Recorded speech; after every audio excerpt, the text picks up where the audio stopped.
Through my peephole, I saw that it was still there. The flayed skin glistened under the dim glow of the hanging incandescent light bulb.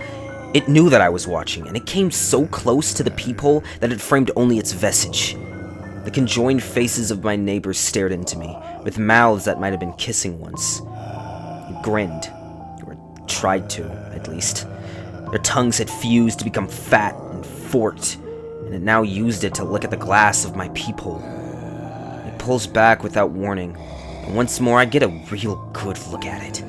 Two human forms smashed together, the smaller one clinging to the larger one's torso, resembling a gibbon and her young, but distorted into some fleshy and vile visage.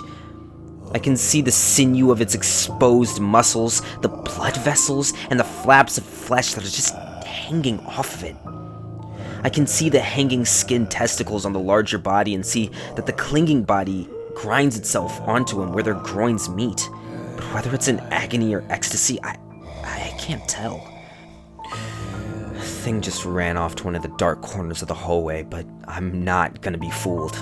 I know it's just trying to lure me out, and I don't want to find out why. I need your help. Please. I'm trapped on the 4th floor of Worcester Heights, in room 405.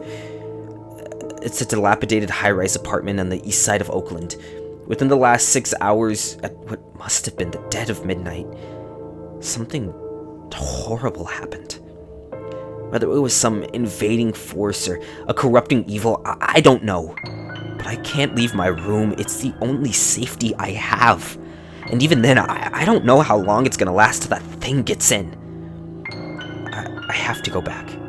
Recount all that's happened leading up to this, and maybe, just maybe, someone can help me. It all started with that damn fetish. No, not the sexual perversion type. It was an idol. It was 4 a.m. and I was about to throw in a load of laundry before I was off to bed. And there it was, splayed out smack dab in the middle of the laundromat, still slick with blood. I didn't know what I was looking at the time. Some spindly thing strung up on a wooden crescent frame, but with each passing second, more of its form registered in my mind, and I nearly doubled over and lost my breakfast at the realization that it was a skinned, headless dog, crucified.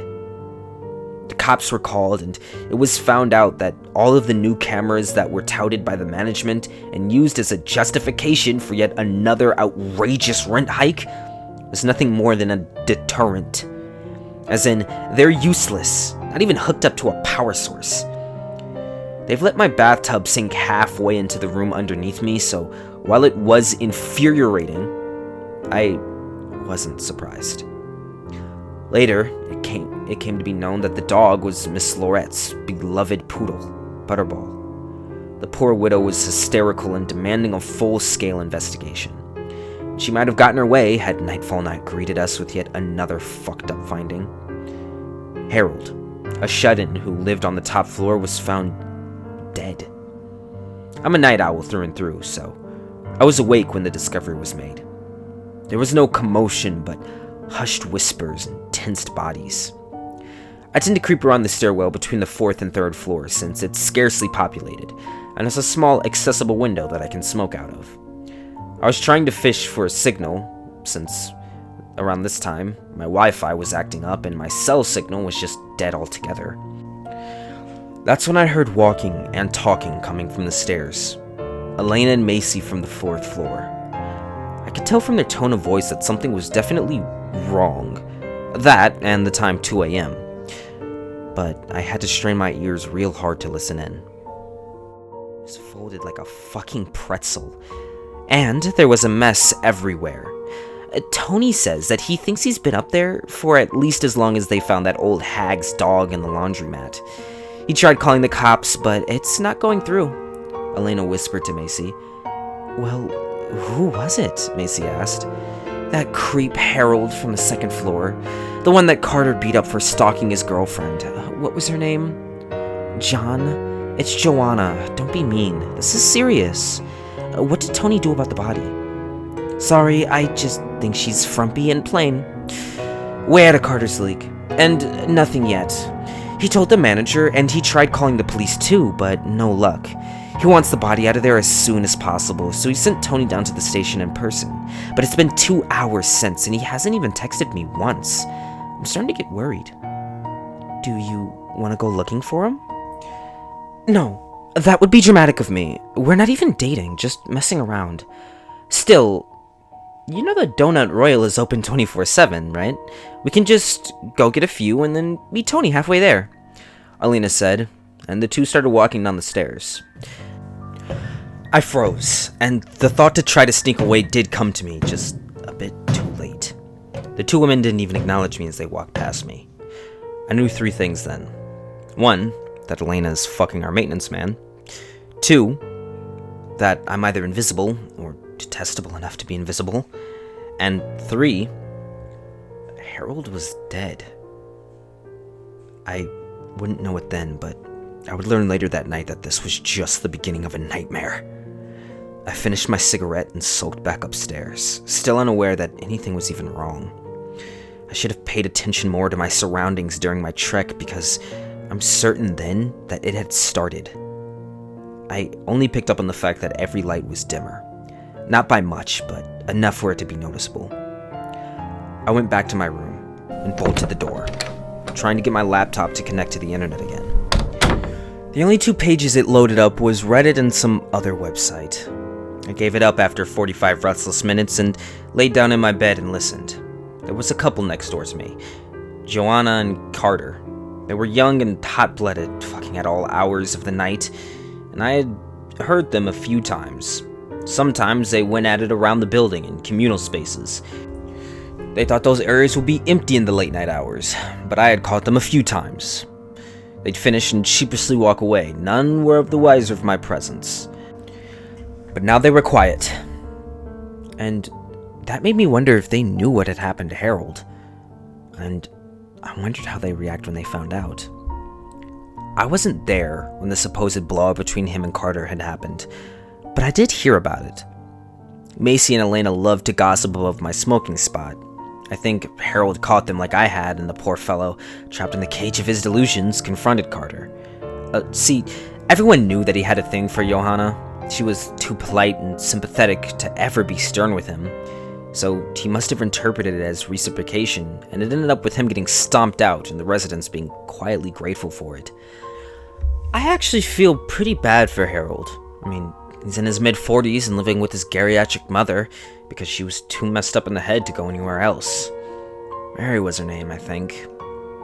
And then I started to feel a terrible tinge of guilt. Did she know that her son was dead? And where even was she?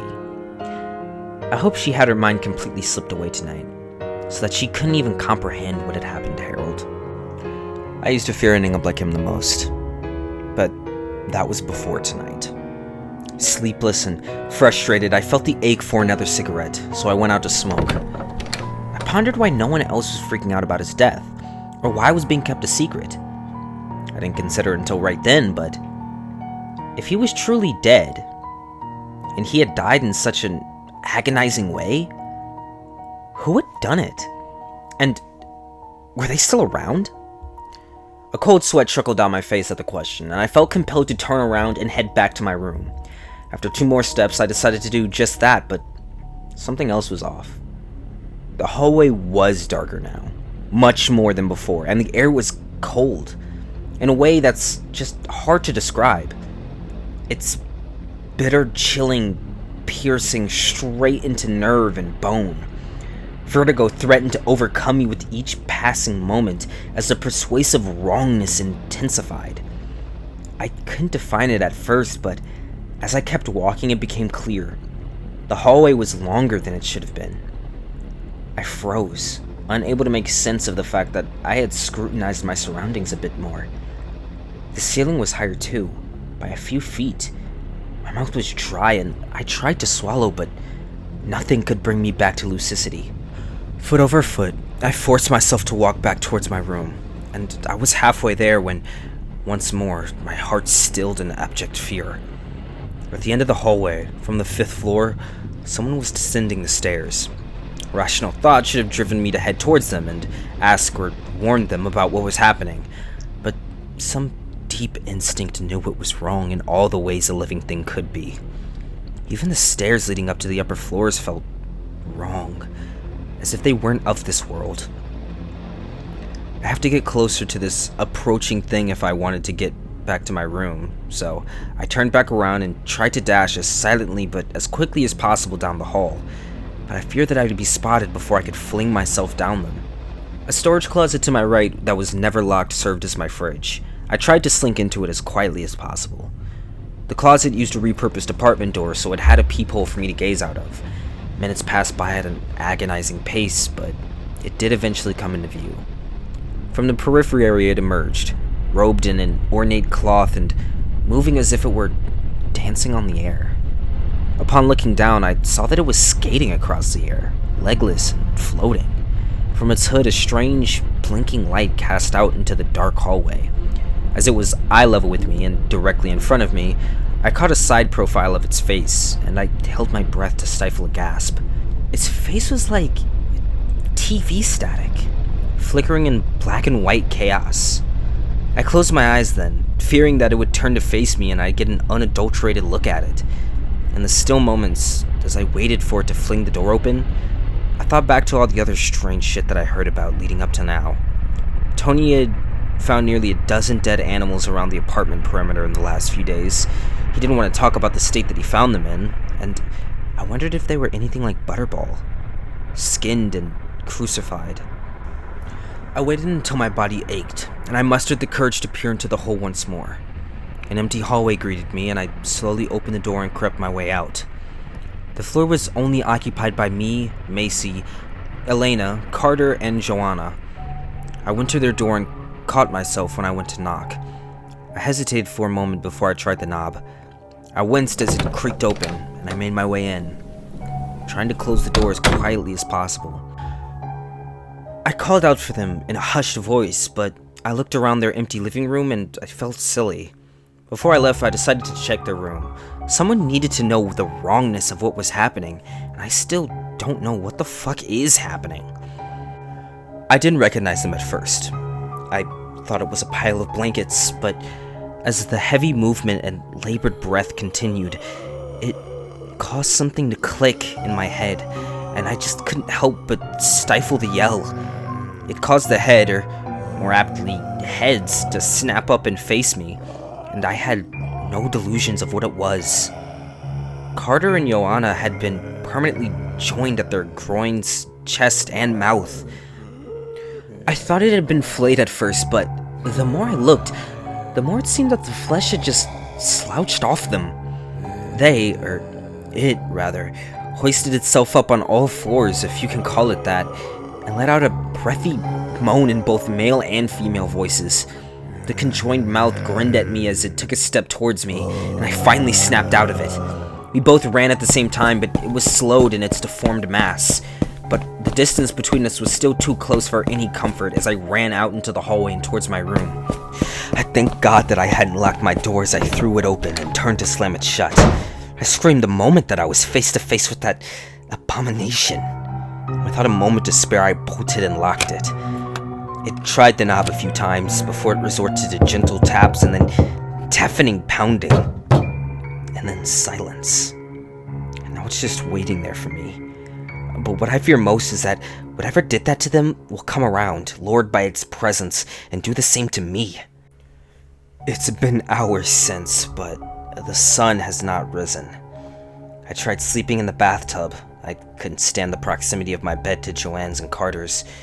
But when I stepped in, I remembered that half the tub couldn't even support my weight, as water damage had left it half sunk into the floor. So I went back to the living room, and I saw my laptop still sitting there, with this webpage open. Please, if anyone can help me or has any ideas, and now's the fucking time. I don't know how much longer I have left. Just now I decided to peer out of my window, and I was greeted by a stagnant darkness. But what really scares me is the few breaks in it. Occasionally lightning flashes across the sky and illuminates the world below. A lifeless sand sea. Lightning cuts through the brilliant flashes, stained by black and white patterning like TV static.